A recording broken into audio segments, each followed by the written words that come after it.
Nigeria's leading e-commerce travel agency, Jumia Travel, says the number of international visitors to the country is set to rise before the end of this year. The managing director of Jumia Travels, Omolara Adagondo, disclosed this while presenting the Jumia Hospitality Report in Lagos. She also added that Nigeria's tourism sector had a 3.4% rise in employment creation in 2017. TV360's Adeshewa Odushoga reports. Tourism is one of the many key sectors the Nigerian government is focused on in its diversification plan to revive the economy. In 2017, the sector contributed 34% to the country's gross domestic product and also generated 20% of the country's jobs. One of the leading stakeholders in that sector is Jumia Travel, the e-commerce travel agency releasing its annual hospitality report for 2018 at this gathering in Lagos.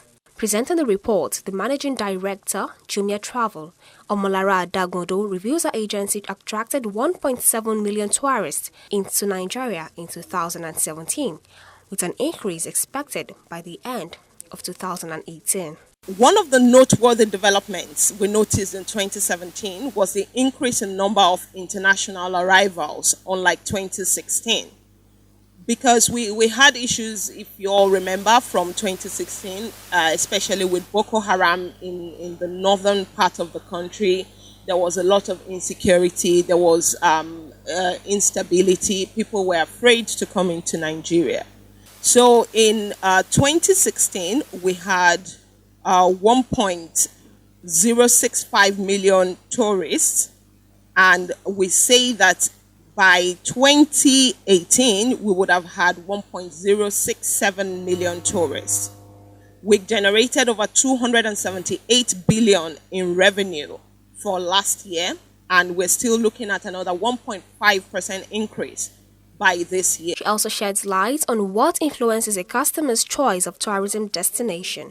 It's mainly because it's a commercialized area, so we have more 3-star, 4-star hotels in Port Harcourt, and people are willing to pay more to be in those areas. So because of this, the hotels are able to put a premium on their pricing, rather than where you find a slightly lower rate somewhere like Lagos because of the stiff competition in the region.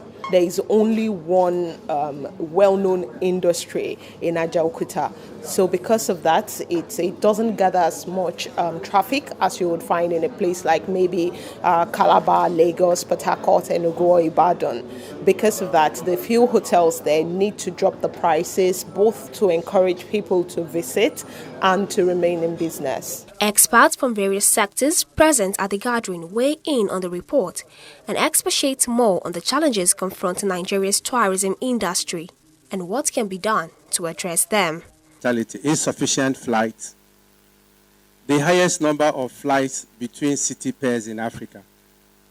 2 of those cities are in South Africa. Nigeria is number 3. We have more city pairs, Lagos, Abuja, Lagos, Port Harcourt, than any other country in Africa, outside South Africa and Egypt. So we have a lot of flights. But the problem is the inefficiency in the cohesion of this distribution. There are a lot of things that to be done, as per this security issue, political problems in the country that needs to be taken care of, so that people can feel secured and be sure that when they come into the country, they won't be distracted. We have talked about the issue of visa. Many advanced economies today, once you have the passport of some of these advanced economies, you have free entry. The other day, somebody who has a UK visa went to Chinese embassy and he was given 10 years Chinese visa in Nigeria because he has UK passport. We should adopt the same model. There are many people who are even interested in coming to explore opportunities here. But when they go to the rigors or go to our embassies here and there, they give up. So we should have a policy that is more liberal as far as visa is concerned. Jumia Travel is an online travel agency that has been in existence since 2013. It has about 8,000 hotels registered in Nigeria, 25,000 in Africa, and 200,000 across the world. Adeshewa Odushoga, TV 360 Lagos, Nigeria.